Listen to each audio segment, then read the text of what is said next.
Bonjour, bienvenue dans l'interview. Aujourd'hui, je reçois Fabien Minguin. Bonjour. Bonjour. Député bruxellois Défi et chef de file Défi à la ville de Bruxelles. Justement, à ce propos, vous avez vu sans doute Forêt hier soir a voté une motion presque à l'unanimité contre les visites domiciliaires du fédéral.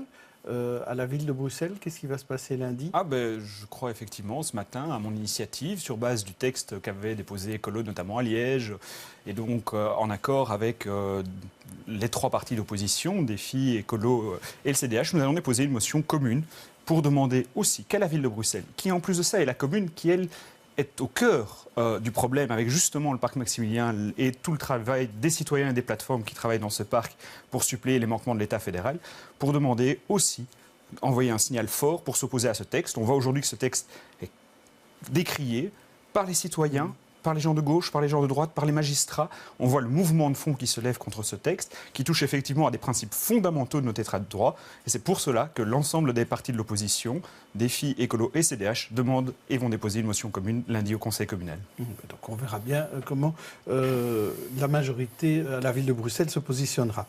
Alors parlons de cumul. La CDNV Bianca de Batz vient de sortir un livre et dedans elle est claire, elle dit « Un mailleur ne doit plus siéger au Parlement ». C'est la démarche des nouveaux mailleurs, comme Diliès ou Clause. Ce n'est pas celle des anciens, comme Olivier Minguin ou Bernard Clairfailly. Et vous, quelle est votre réaction ? Je vous propose 3 types de réactions. A. Le cumul n'est pas si négatif que ça. B. Décumulons tout et tout de suite. C. Facile d'être pour le décumul quand on ne risque pas de devenir bourgmestre. Notre position est claire, elle se rapproche le plus de la B. Défi s'est prononcé en faveur du décumul intégral des fonctions exécutives et législatives dans toutes les communes, quelle que soit la taille. C'est quelque chose que nous voulons appliquer à partir de 2018 et au plus tard en 2019. Et donc, il faut pouvoir aller à la fin de son mandat. Il y a les élections qui arrivent, il faut le temps que le texte soit voté au Parlement. J'entends qu'aujourd'hui, et on le voit comme vous le dites, même dans les partis qui ne soutiennent pas ce décumul intégral, la logique du décumul, effectivement, se met en œuvre. On a déjà vu Mme Miliquet, on a vu effectivement M. Diliès, on voit aujourd'hui Bianca de Batz qui disent « Oui, il y a quand même un problème dans le cumul des fonctions ». Moi, je reste persuadé que le décumul est effectivement une condition nécessaire d'un bon fonctionnement de notre démocratie. Alors hier, il y a eu une espèce de séisme, mais un séisme auquel on s'attendait, on a appris que la région flamande ne voulait vraiment pas de ce stade national ou de l'Eurostadium. Pas de permis d'environnement, a dit la ministre Scovlig. Alors, qu'est-ce qu'il y aura à la place de ce non-stade au parking C ? Est-ce que vous le savez ? Alors, c'est d'abord un coup de sifflet final pour ce projet-là. Le projet Eurostadium tel que voulu actuellement est à l'arrêt, il a été refusé. Et donc maintenant, ce que moi j'attends surtout, c'est qu'on vienne faire l'étude, avant de se prononcer sur les solutions de suite, de ce qu'il faut faire du seul contrat qui existe, qui est le bail amphithéotique qui lie la ville de Bruxelles au promoteur.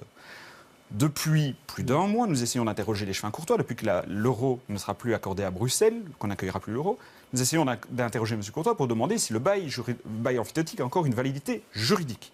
Ce bail prévoyait quoi ? Que le président, il n'y en a plus. Il prévoyait de tenir les délais pour l'Euro 2020. Ils ne sont pas tenus. On a perdu la qualification de l'Euro 2020. Ces spécifications techniques sont faites pour un 60 000 places aux conditions techniques de l'Euro 2020. On n'aura plus ça. Et ce contrat prévoyait que le projet devait respecter le code urbanistique flamand. On voit aujourd'hui la réponse, c'est non. Et donc, moi, je crois qu'il y a un problème juridique par rapport à ce bail, qu'il faut mettre fin à ce bail, et qu'après ça, on peut repartir d'une page blanche pour trouver une solution pour un stade national. Mais je crois qu'aujourd'hui, il faut prémunir l'intérêt des Bruxellois. Les Bruxellois ont déjà énormément payé pour ce projet qui est finalement un échec. Les Bruxellois ont payé plus d'1,5 million pour permettre à ce projet d'être mis sur pied. Ce projet est aujourd'hui recalé. Je crois aujourd'hui que les Bruxellois ne devraient pas non plus, à un moment, être en position de payer 2 fois l'addition et de voir le promoteur se retourner. Donc moi, j'attends qu'Alain Courtois arrête de fuir la responsabilité politique de son échec et réponde à ces questions clairement. On va y revenir, mais est-ce qu'il y a moyen de sortir de cette convention, de ce bail amphithéotique, sans que ça coûte encore de l'argent à la ville ? Moi, j'avais déjà dénoncé au moment du vote de ce bail le fait que la ville n'y était sans doute pas, et l'intérêt des Bruxellois n'y était sans doute pas les mieux représentés. Mais aujourd'hui, je viens de l'énoncer. toutes ces conditions sont dans le bail et ne sont pas respectées par le projet du promoteur. Je crois donc que oui, on doit faire l'état que ce bail n'a plus de validité et qu'il faut le rompre. Ce bail est caduc. Mais à mon sens, oui. Et si M. Courtois a une interprétation différente, qu'il vienne le dire. J'entends par exemple aussi que Gelamco veut vous proposer un plan B, éventuellement revoir, et on appelle ou faire un plus petit projet. Mais là aussi, le problème c'est que ce projet ne répondra pas aux conditions du seul contrat qui existe et qui lie aujourd'hui la ville au promoteur. Donc moi je demande qu'on ait aujourd'hui une réponse claire par rapport à cette question. Mais on a l'impression quand même que vous avez une obsession, c'est que vous voulez absolument mettre tout sur les épaules d'Alain Courtois. Et finalement, la région bruxelloise qui a soutenu le projet, elle est innocentée. Le fédéral qui n'a rien fait, la région flamande qui dit non, Grimbergen qui s'est opposé, Anderlecht qui ne vient pas. Eux, vous ne leur en voulez pas ? Moi, je considère qu'effectivement, il y a eu un échec global dans ce projet. La décision de la région, je rappelle quand même le gouvernement précédent, était sans doute mauvaise. On l'avait dit à l'époque, on avait dit attention. Quand le bail amphithéotique a été lancé par la ville, on avait dit attention. Quand il a été conclu par la ville, on avait dit attention. Moi, je défends l'intérêt des Bruxellois. Ce que je ne veux pas, c'est que les Bruxellois payent 2 fois l'addition. Je veux que s'il y a un projet, il respecte les codes et les lois qui sont en vigueur dans ce pays. Et donc, je veux qu'il y ait de la sécurité juridique pour défendre l'intérêt des Bruxellois dans ce projet. Après ça, que le monde politique... Effectivement, et vous l'avez dit, le manque d'intervention du fédéral et le jeu politique flamand contre ce projet. Ça, effectivement, c'est quelque chose qu'il faut pouvoir mettre devant le citoyen et dire, voilà, à vous de sanctionner les responsables. Moi, aujourd'hui, je suis conseiller communal à la ville de Bruxelles. Je vois qu'il y a un seul contrat qui existe. Je ne sais pas le dire autrement. La région n'est pas liée au bail amphithéotique. Je veux qu'il y ait de la sécurité juridique et je ne veux pas que les Bruxellois payent 2 fois l'échec de ce projet. Alors maintenant, regardons un peu plus loin. Qu'est-ce qui va se passer ? Donc, ma question de départ, c'est qu'est-ce qu'il y aura au parking C ? S'il n'y a pas ce stade, qu'est-ce qu'il y aura ? Par exemple, une des vraies questions, et là, vous voyez qu'on peut être encore partisan d'un projet sur le parking C, il y avait un bon projet soutenu par ce gouvernement bruxellois-ci qui était de faire un parking de dissuasion. C'était dans le montage annexe, si je puis dire, au projet de stade. Moi, je trouve, par exemple, que oui, il ne faudrait peut-être pas non plus mettre à mal ce projet-là. On a un besoin de parking de dissuasion aux entrées de Bruxelles, on voit la congestion automobile à Bruxelles. Donc voilà, il faudra peut-être essayer de trouver des solutions. Mais là aussi, quelles que soient les solutions qui soient trouvées sur ce parking C, quels que soient les projets qu'on fasse, il faut le faire avec une sécurité juridique, dans l'intérêt des Bruxellois et sans leur faire payer trop la facture. Donc ça, c'est pour le parking C. Et le stade lui-même, est-ce qu'il faut le rénover ? Est-ce qu'il faut le détruire ? Est-ce qu'il faut le garder comme tel qu'il est ? Donc moi, je dis... ceci. Repartons d'abord d'une page blanche. Et je le redis, ça a toujours été mon principe. C'est un peu la mode, la page blanche. Je crois que dans ce projet-là, vu le côté emberlificoté de ce projet, je crois effectivement qu'il faut l'arrêter et repartir. Page blanche, pourquoi ? Pour rediminuer toutes les tensions politiques qui sont créées. Je dis ceci. Si on veut un stade pour le foot, alors il doit être payé par le monde du football. Si on veut qu'il y ait un investissement public, alors il faut un stade multifonctionnel. Et là, on a plusieurs options. On a effectivement le stade Roi-Baudouin, avec une piste d'athlétisme, avec un meeting international qui, chaque année, fait la réputation internationale de Bruxelles, avec un des plus grands clubs d'Europe et un multi-champion de Belgique d'athlétisme avec l'Excelsior. Il y a moyen de faire un magnifique projet et aussi de mettre peut-être en valeur d'autres sports que le football et l'athlétisme. Peut-être aller chercher un Euro d'athlétisme ou une Coupe du Monde d'athlétisme, pourquoi pas ? Je dis juste, il y a un projet éventuellement au stade Roi-Baudouin, mais je ne m'enferme pas là-dedans. Je dis simplement que si on veut un stade national et si on demande aux partenaires publics d'y participer, alors il faut un stade multifonctionnel qui ne soit pas uniquement dédié au monde du football. Mais est-ce que vous croyez encore au partenariat public-privé ? Parce que là, c'est un projet avec Gelamco et avec le soutien des pouvoirs publics. Moi, ça fait déjà longtemps que j'avais dit, par exemple, qu'on pouvait, dans le cadre du stade Roi-Baudouin, mais ça pourrait être ailleurs, prévoir un partenariat public-privé, rénovation-exploitation.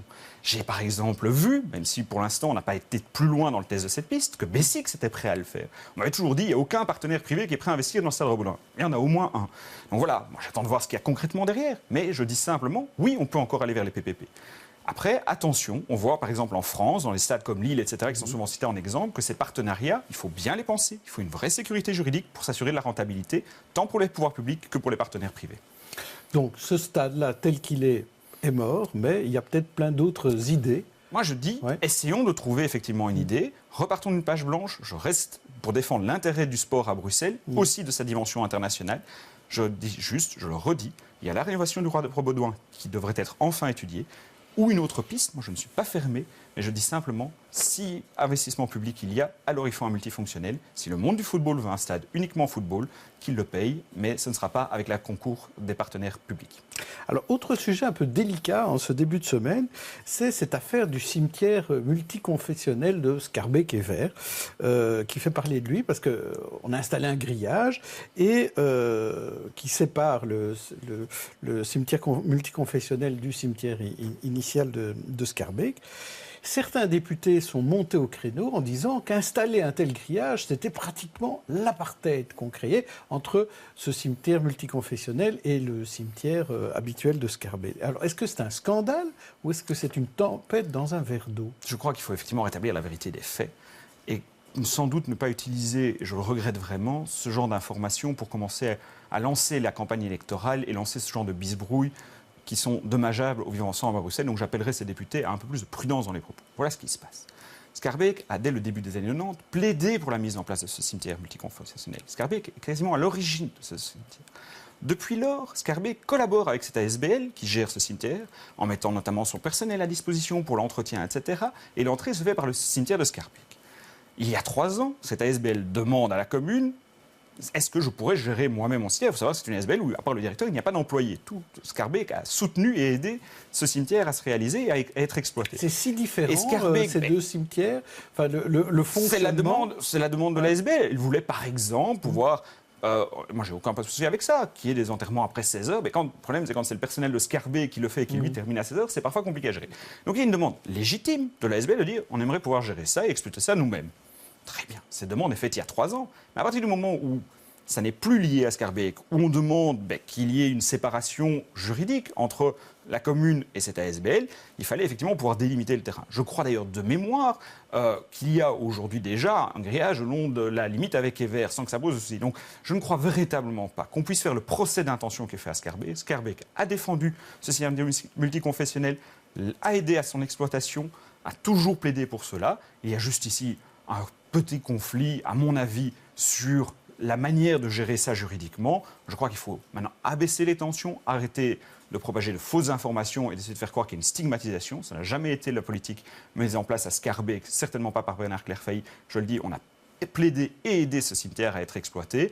Et donc, voilà, moi je crois aujourd'hui qu'il faut abaisser la tension, arrêter cette bisbrouille médiatique, revenir au dialogue et trouver une solution, parce que je le dis, il faut pouvoir permettre à chacun d'être enterré selon ses rites et cultures et traditions. Moi, je n'ai aucun souci avec ça. Et donc, je crois véritablement qu'aujourd'hui, il faut arrêter la tension, réouvrir le dialogue et trouver des solutions juridiques. C'est un peu ce qu'a fait Bernard Clairfailly en laissant une porte ouverte finalement dans ce grillage pour qu'on puisse passer d'un cimetière à un autre, pour que l'accès soit facile. Évidemment. Mais comme je dis, on est vraiment ici, je crois, sur une bisbrouille. Je regrette qu'elle ait été exploitée à des fins politiques. Je regrette vraiment les amalgames qui ont été créés. Je rétablis la vérité des faits. Schaerbeek soutient ce cimetière et a envie de trouver une solution.